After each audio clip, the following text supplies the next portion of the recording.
Hoje já estou mais calmo, hoje já não estou tão enraivado como no último vídeo, porque o Santos às vezes tira você do sério.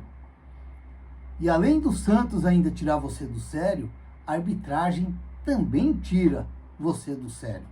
Que você não consegue entender o que esses caras fazem para errar tanto dentro de campo. Ou melhor, lá no VAR, lá no aparelho. Para mim, esse é o erro maior da arbitragem.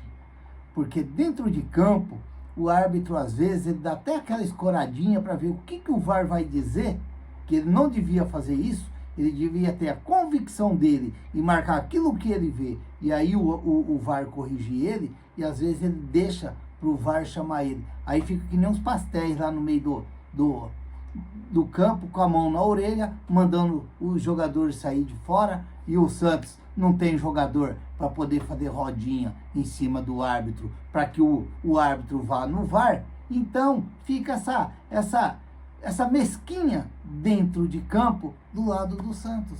Aí você vê como, para mim, olha o que eu vou falar aqui, hein?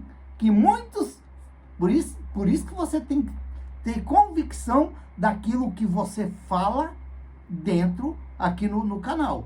Seja eu, seja qualquer um, você tem que ter convicção que você fala para você não se perder.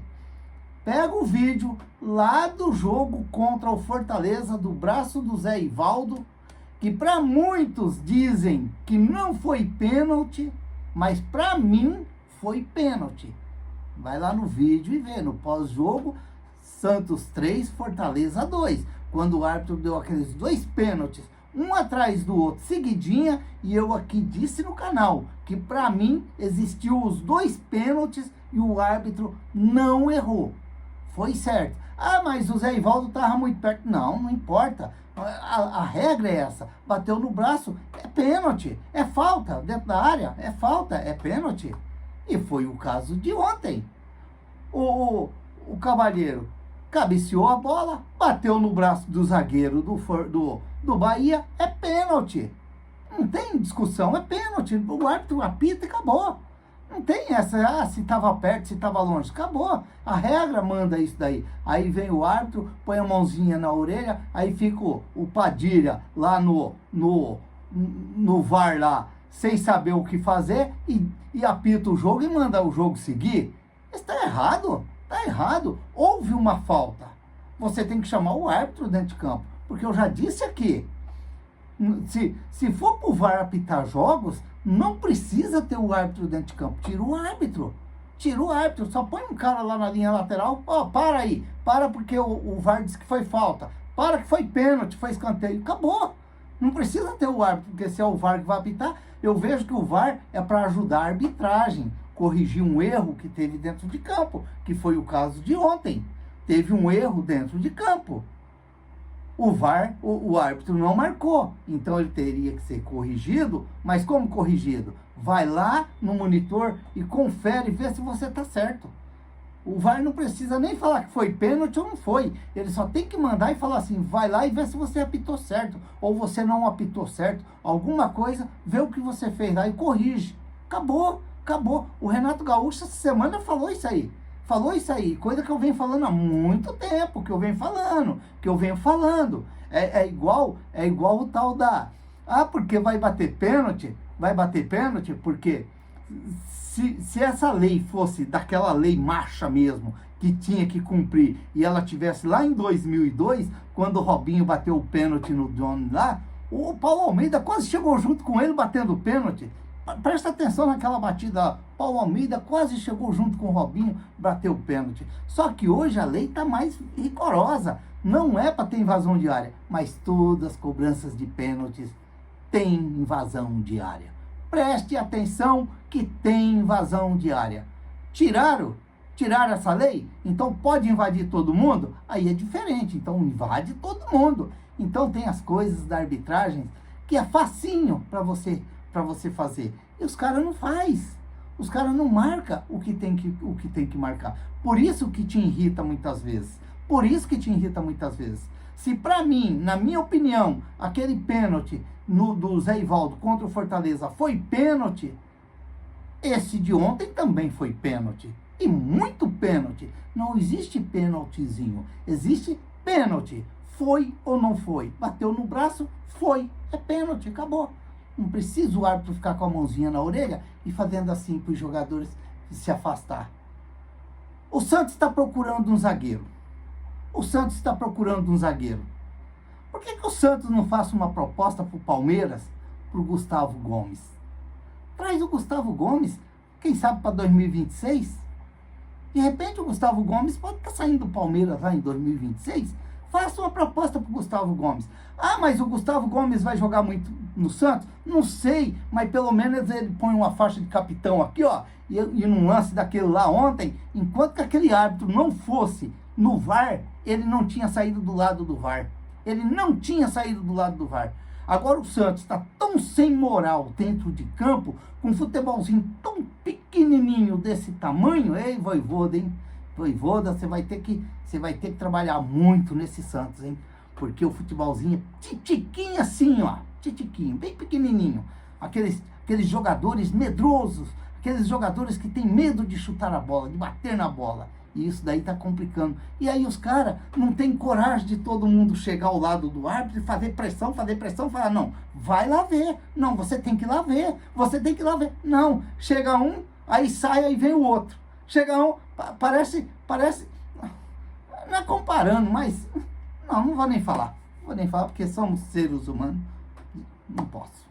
Mas a verdade é essa daí, é o que te irrita às vezes. É você ver o futebol do Santos tão ridículo dentro de campo, com um treinador do lado que eu também, será que eu sou treinador também? Eu acho que eu também sou. Vai escalar, vamos dar lá a camisa para cada um lá e põe dentro de campo, porque é umas coisas que não dá para você aceitar. E aí você vê na hora de uma cobrança daquela ali que você tem que cobrar a arbitragem, e o cara fica lá que nem um paspalho lá. Aí chega um do lado, dá uma beliscadinha, chega outro, dá uma cutucadinha do lado e vão saindo. E o árbitro fica de boa. Então por isso que eu falo, eu não gosto de ficar comparando, mas se é um cara que eu admiro nesse lado aí, é aquele Gustavo Gomes. Porque ele vai em cima da arbitragem mesmo, ele é o capitão, e ele faça que o árbitro vá no VAR. E o Santos não tem esse cara lá. Tá faltando esse cara lá pro Santos. É isso que me deixa irritado. É isso que me deixa, às vezes, nervoso. Você vê esse tipo de jogo que não dá para acreditar. E o Vojvoda vai ter trabalho. Ele vai ter muito trabalho para fazer esse Santos jogar futebol. Agora, o que deixa você assim, ó, tem a proposta pro Lucas Meireles. Dificilmente vai ficar no Santos. Se é que existe mesmo a proposta pro Lucas Meireles, dificilmente ele fica no Santos. Ele vai deixar o Santos, porque o Santos não vai deixar de ganhar esses milhões aí que o Santos tá correndo atrás. Quer dizer, é mais um centroavante feito na base do Santos, que o Santos fabricou e os outros vão desfrutar. Essa é a realidade. Esse menino vai para lá, fica 2 anos lá, daqui 2, 3 anos nós vemos ele jogando aqui no futebol brasileiro aqui. Como aconteceu com muitos, com o Yuri Alberto, aconteceu com o Caio Jorge, que foi convocado para a seleção brasileira. É assim, é o Santos fabricando e os outros usando. Aí o Santos fica atrás daquela porcentagemzinha quando é vendido. Aí os caras vendem pelo dobro e o Santos pega aquela merrequinha e aí a gente vê até o pessoal aí dos youtubers aí fazendo conta, quanto que o Santos vai receber, quanto que o Santos... Para com isso. O Santos tinha que receber um cascalho grandão, aquele que todos os times que faz, recebe. É isso que tem que ser. Tem muitas coisas que é errado ali no Santos, que eu não... Sinceramente, tem umas coisas que não dá para você acreditar. Você tenta assim dar uma cobertura, dar uma enxugada assim para ver se esconde um pouco, mas não tem jeito. Por exemplo, ontem eu terminei meu vídeo falando assim: Vojvoda, põe o Ian para jogar. Aí você começa a comparar aqui, o Santos está atrás fez proposta lá pro Santiago Gonzalez, lá da Argentina. Acho que é isso. 22 anos. Quantos anos tem o Ian? 21 anos. Qual a diferença de você pôr o Ian para jogar? Mas pôr para jogar, para tentar acertar o time. E trazer um jogador lá da Argentina de 22 anos. O Ian é do Santos, renovou o contrato agora com o Santos. Me parece que esse daí tem que vir por 4 milhões de euros. Então tem umas coisas que não dá para acreditar. Tem umas coisas que não dá para acreditar. Eu cheguei a dizer no meu vídeo ontem aqui, revoltado aqui, que eu disse que se fosse o Luxemburgo treinador do Santos, eu tenho quase que a certeza que ontem lá em Salvador tinha jogado um garoto ao lado do Luan Pérez. Tinha jogado. Ele não se importa. Ele vai lá, pega e põe para jogar e tem que jogar, moleque. Vai jogar, moleque. E a molecada vai e joga. Então essa é a diferença. Por isso que eu falo. Essa é a diferença do treinador. Daquele treinador que eu sempre falo aqui, que é treinador bom, pelos treinadores que às vezes tem medo de se expor à torcida. Tem medo de errar. E às vezes é como o próprio Luxemburgo dizia. Quem tem medo de errar, tem medo de ganhar. Então é aquela coisa, sabe? É umas coisas que a gente não consegue acreditar que acontece ainda ali no Santos. Mas a gente vai falando porque você acompanha futebol tanto tempo, a gente só não é o profissional, a gente só não está lá, mas a gente sabe o que acontece dentro do futebol, a gente sabe o que acontece com esse pessoal, quem joga, quem não joga, por quê, qual que é o problema? Existe algum problema? Veja bem, algum dia escutaram eu falar aqui que o Neymar ia ser convocado nessa convocação aí? Alguém ouviu eu falar que e olha que eu defendo o Neymar, hein? Alguém ouviu eu falar que o Neymar ia ser convocado para a seleção? Para a Copa ele vai. A não ser que ele tiver machucado, que ele... Não, aí ele não vai. Mas se ele estiver bem jogando, para a Copa do Mundo ele vai. Mas eu tinha quase que a certeza que o Neymar não ia nesses 2 jogos aí de Chile e Bolívia. Para que o Neymar vai para a seleção?